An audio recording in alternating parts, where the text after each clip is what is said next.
मोक्ष मार्ग पे चलने की शिक्षा हमें तीर्थंकर प्रभुओं से, आचार्य परमेष्टि से, साधु परमेष्टि से हमें मिलती है। तो संसार का मार्ग तो बहुत अपनाया है, खूब जानकारी है, हम मोक्ष से परिचित नहीं हैं। निश्चित इस जिनवाणी के माध्यम से, सच्चे देव शास्त्र गुरु के माध्यम से हमें यह ज्ञात हुआ कि संसार में कोई किसी का नहीं। ये संसार तो बड़ा स्वार्थी है। हम अप्रयोजन के, बिना मतलब के कार्य तो बहुत करते हैं, लेकिन प्रयोजन भूत सम्यक दर्शन, ज्ञान, चारित्र, आत्मकल्याण, 7 तत्वों में यह निजरा, संबर, इनसे हमने परिचय नहीं किया है। तो इस मोक्ष मार्ग की महिमा समझते हुए तीर्थंकर भगवंतों के माध्यम से यह मोक्ष का मार्ग, यह शांति का मार्ग, यह शाश्वत सुख का मार्ग, मार्ग प्रभावना के बहुत रूप हैं। सबसे बड़ी प्रभावना तो यह है, हमारे द्वारा कोई भी अप्रभावना न हो। लोग बड़ी श्रद्धा से कहते हैं आप जैन साहब हैं, और आपका आचरण अगर जैन के अनुकूल नहीं है, मनुष्य के अनुकूल नहीं है, भारतीय व्यक्ति के अनुकूल नहीं है, मानवता से, नैतिकता से अगर आपकी दूरियां हैं, तो ये बहुत बड़ी अप्रभावना है। हम एक उच्च कुलीन कहलाते हैं, अच्छे नागरिक हम बनना चाहते हैं, तो हमें व्यसन मुक्त जीवन जीना चाहिए। हमें छल कपट धोखाधड़ी का व्यवहार किसी के साथ नहीं करना चाहिए। जिन शासन की प्रभावना समंतभद्र जैसे आचार्य हुए, और एक ऐसा भी प्रसंग आता है, एक मुनि महाराज रोज इतने लोगों का पथ प्रशस्त करके, मोक्ष मार्ग पे लगा करके, अच्छा श्रावक, एक अच्छा नागरिक बना करके 100 लोगों को सदगस्त बनाऊंगा, तब आहार लूंगा। ऐसे ऐसे संत महात्मा हमारे यहाँ एक पहचान थी। पुराने जमाने में लोटा डोर चलती थी, और कोई व्यक्ति पानी छानता दिखता था तो भैया ये कोई अच्छा व्यक्ति है, सज्जन व्यक्ति है, शायद लगता है ये महावीर का भक्त या हिंसा का पुजारी जैन होना चाहिए। पहचान थी हमारी। और यहां तक व्यवस्था ब्याह शादियों में थी, किसी के अच्छे संपर्क हैं, किसी अगर जैनेतर की शादी में गया है तो भैया ये जैन है, ये रात में नहीं खाते हैं, तो अलग से विशिष्ट व्यवस्था हुआ करती थी, बड़ा सम्मान मिलता था। अब क्या है नहीं है आप मेरे से ज्यादा जानते हैं। हम अपनी पहचान खोते जा रहे हैं। बैंकों में कैशियर ज्यादातर होते थे, राजाओं के कोष में, खजाने में कोषाध्यक्ष होते थे, कैशियर ज्यादातर जैन हुआ करते थे, क्योंकि ईमानदार हैं। और यहां तक आपकी साख थी, कोई जैन न्यायालय में गवाही देता था तो जैन झूठ नहीं बोलता है, सत्य के प्रति जागरूक है, इतनी आपकी पहचान थी। हम क्या थे और क्या होते जा रहे। भोजन करता था सायंकाल दिन पूजने से पहले तो भैया कोई जैन ही है, अच्छा इंसान है। ये सज्जन, जैन का मतलब सज्जनता। सज्जनता जिसके पास हो, जीवों की सुरक्षा की भावना जिसके पास हो, सेवा की भावना जिसके पास हो, सद्गुणों के प्रति जागरूक है, वो जैन कहलाता है। जरूरी नहीं है कोई जैन कुल में जन्म लेके ही जैन हो। हमारे यहां तो यमपाल चांडाल जैसे ने नियम पालन करके और एक मिसाल कायम की थी। 14 के दिन हिंसा नहीं करता था। नियम संयम, रोटी बेटी व्यवहार अलग है और धार्मिक आचार विचार अलग है। किसी भी मजहब का कोई भी व्यक्ति इस जैन धर्म के नियमों का पालन कर सकता है, वह भी अपनी आत्मा का उद्धार, कल्याण कर सकता है। आचार्यों ने जिन शासन की प्रभावना प्रवचन के माध्यम से धर्म ग्रंथ लिख करके लोगों को सतपथ सदमार्ग दिखा करके की, जिन शासन की प्रभावना आचार्य अमृतचंद स्वामी ने तो प्रभावना की जब बात की, आत्म प्रभाव नहीं हो, आत्मा की प्रभावना, राग देश मोह आदि की उत्पत्ति, राग आदि भावों की उत्पत्ति नहीं होना, यह निश्चय ने से प्रभावना है। और व्यवहार ने से संयम, तप, दान, रथ यात्रा, धार्मिक अनुष्ठान, धार्मिक क्रियाओं के माध्यम से सबसे श्रेष्ठ प्रभावना तो आचरण की माध्यम से।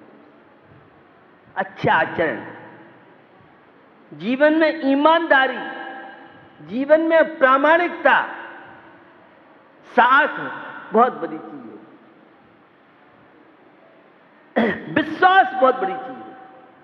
विश्वास बनाने में तो जिंदगी लग जाती है और विश्वास खोने में एक क्षण नहीं लगता। जीवन के निर्माण के लिए क्या क्या नहीं व्यक्ति करता है। बंधुओं, हम कोई ऐसा कार्य न करें जिससे, देख लो भैया, इनके महाराज तो इतने संयम और त्याग, और इनके आचरण देखो, हम प्रभावना नहीं कर सकते हैं तो हमारे द्वारा अप्रभावना न हो, ये भी बहुत बड़ी मार्ग प्रभावना है। नियम संयम व्रत उपवास, ये धार्मिक अनुष्ठान, 10 लक्षण पर्व।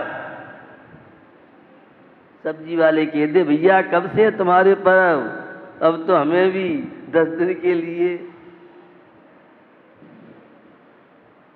सब्जी कम लाएंगे, फल कम लाएंगे, क्योंकि जैन लोग हरी सब्जी का त्याग, बुंदेलखंड शायद तो कई जगह तो लोग हरी सब्जी फल बिल्कुल ही नहीं खाते हैं, बहुत तरह के नियम संयम का पालन करते हैं। तो आचरण, अच्छा आचरण बहुत अच्छा प्रभाव छोड़ता है। ये घटना मैं आपको बताऊं, एक बहुत बड़े डायरेक्टर थे, बहुत अच्छी उनकी सैलरी थी, शुरू से मेरे संपर्क में थे। तो जब भी वे बाहर जाते थे तो अपना ही लंच बॉक्स साथ लेके जाते थे। एक बार जब वो ट्रेन में जा रहे थे, युवा थे, अच्छी पोस्ट थी, बहुत बड़े पद पर थे, मित्र मंडली का होटल, चलो उन्हीं की मैं होटल नहीं जाता हूं, वो तो रह गया। मित्र मंडली होटल में गए, सुराज सुंदरी का चक्कर बहुत बुरा होता है। ऐसे अंतरराष्ट्रीय जाल में फंसे कि उनकी जमानत भी नहीं हुई, और वह युवा मेरे पास आता है, महाराज मुझे आपसे संस्कार मिले, मैं अपना घर का ही भोजन ले गया, होटल में नहीं गया तो बहुत बड़ी घटना से बच गया। ये छोटे छोटे नियम आपकी सुरक्षा है। पुलिस वाले अंगरक्षक एक बार को धोखा दे सकते हैं, ये छोटे छोटे नियम संयम, ये आपके परिवार की रक्षा, आपकी सुरक्षा। पता नहीं कौन सा नियम आपने पाला है, उससे संचित पुण्य कर्म कब आड़े आ जाए और आप बहुत बड़ी बड़ी विपत्तियों से गुजर सकते हैं, सामान्य कर सकते हैं। यह है प्रभावना अपनी आचरण की। तो हमें अपने जीवन में अच्छा आचरण, प्रभावना के बहुत तरह के रूप हुआ करते हैं। सबसे ज्यादा प्रभावना तो हमारी जीवन शैली, हमारे आचरण से, आपका कैसा आचार विचार है, और आपका आचार विचार आपका कैरियर बनाता है। आपकी राइटिंग बता देगी आपका फ्यूचर कैसा है। आपके बैठने की पद्धति बताती है ये आदमी किस सोच का है। 2 मिनट किसी से बात करने के बाद पता पड़ जाएगा ये खानदानी है या बिना खानदानी। हम अपनी पहचान छोड़ते हैं। यह है मार्ग प्रभावना नाम की भावना। जिन शासन की प्रभावना हो, जैन धर्म के आचरण से लोग प्रभावित हों,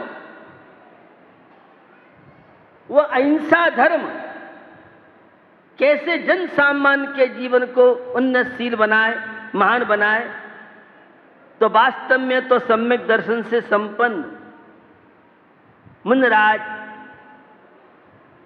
ही मार्ग की प्रभावना करते हैं। लेकिन सामान्य गृहस्थ भी ये रथ यात्रा है, ये पदयात्रा जैसे प्रसंग हैं, अन्य बहुत तरह के ये नियम संयम व्रत उपवास हैं। जब 10 लक्षण पर्व के त्याग की बात अन्य लोग सुनते हैं तो उन्हें आश्चर्य होता है कि सत्य का उपासक होता है, प्रभावना में रुचि होने वाला, सत्य का अन्वेषण करने वाला होता है, सत्य का अभिनंदन करता है, वह सत्य की पूजा करता है। उसके मन में केवल एक ही भावना रहती है, कैसे सारे लोक में अहिंसा का प्रचार प्रसार।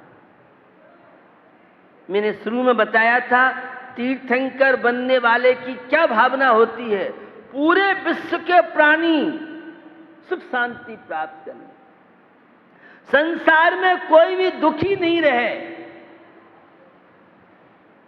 इस सब आचरण के माध्यम से, सम्यक दर्शन, सम्यक ज्ञान, सम्यक चारित्र के माध्यम से हर आत्मा परमात्मा की प्राप्ति कर सके।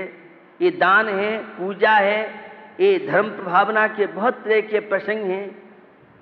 निश्चित हमारे द्वारा प्रभावना न हो तो अप्रभाव न हो।